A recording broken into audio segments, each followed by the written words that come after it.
السلام علیکم ورحمۃ اللہ تعالی وبرکاتہ۔ دوستو، آج ہم آپ کے لیے ایک اور اہم مسئلہ لے کر حاضر ہوئے ہیں۔ آج ہم آپ کو بتانے والے ہیں عقیدے کے بارے میں۔ بہت سارے لوگ کہا کرتے ہیں کہ مرنے کے بعد دوبارہ جنم ہوگا۔ آج ہم اسی کے بارے میں آپ کو بتانے والے ہیں۔ تو کیا مرنے کے بعد کسی کا دوبارہ جنم ہوگا؟ مرنے کے بعد کسی کا بھی دوسرا جنم نہیں ہوگا، یعنی دوبارہ پیدا نہیں کیا جائے گا، کیونکہ جو ایک بار پیدا ہو گیا، موت آ گئی، تو مرنے کے بعد اس کی روح نہ کسی دوسرے بدن میں جائے گی، نہ اس کو دوبارہ پیدا کیا جائے گا، بلکہ قیامت آنے تک اس کی روح عالم برزخ، دنیا اور آخرت کے درمیان ایک اور عالم ہے، اس عالم میں رہے گی۔ لیکن یہ خیال رکھنا کہ کسی کی روح کسی دوسرے بدن میں چلی جاتی ہے، چاہے آدمی کا بدن ہو یا جانور کا یا پیڑ پودے میں، یہ سراسر غلط اور اسلامی عقیدے کے خلاف ہے۔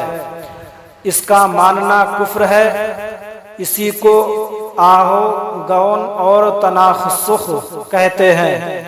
صدر الشریعہ مفتی امجد علی اعظمی علیہ الرحمہ تحریر فرماتے ہیں، یہ خیال کہ وہ روح کسی دوسرے بدن میں چلی جاتی ہے، خواہ آدمی کا بدن ہو یا کسی اور جانور کا، جس کو تناسخ اور آہو گون کہتے ہیں، محض باطل اور اس کا ماننا کفر ہے۔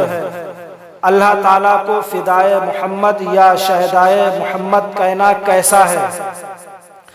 آج کل اکثر کچھ نعت خواں اور قوالوں کو سنا جاتا ہے کہ جب وہ اشعار پڑھتے ہیں تو کسی شعر میں فدائے محمد یا شہدائے محمد کا لفظ استعمال کرتے ہیں، حالانکہ فدائے محمد کہنا سخت حرام، اور اگر پڑھنے یا سننے والوں میں سے کسی نے یہی ظاہری معنی مراد لیا تو یہ صریح کفر ہے۔ بہر صورت توبہ و تجدید ایمان نکاح لازم ہے۔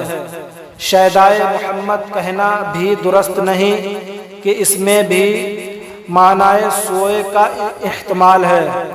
تاج الشریعہ علامہ مفتی محمد اختر رضا خان علیہ الرحمہ تحریر فرماتے ہیں، قربان، فدا، نچھاور اور جن الفاظ سے متبادر عروف جاری ہیں، بلکہ محض دلالت لفظ سے محبوب پر مر مٹ جانے، فنا ہو جانے کا اطلاق ہو۔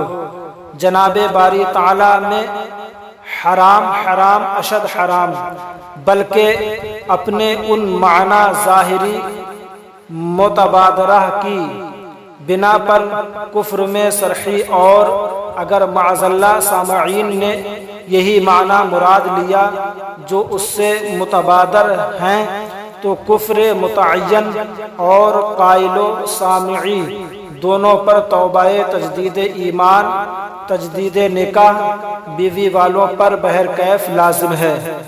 اللہ تعالیٰ کو اوپر والا کہنا کیسا ہے؟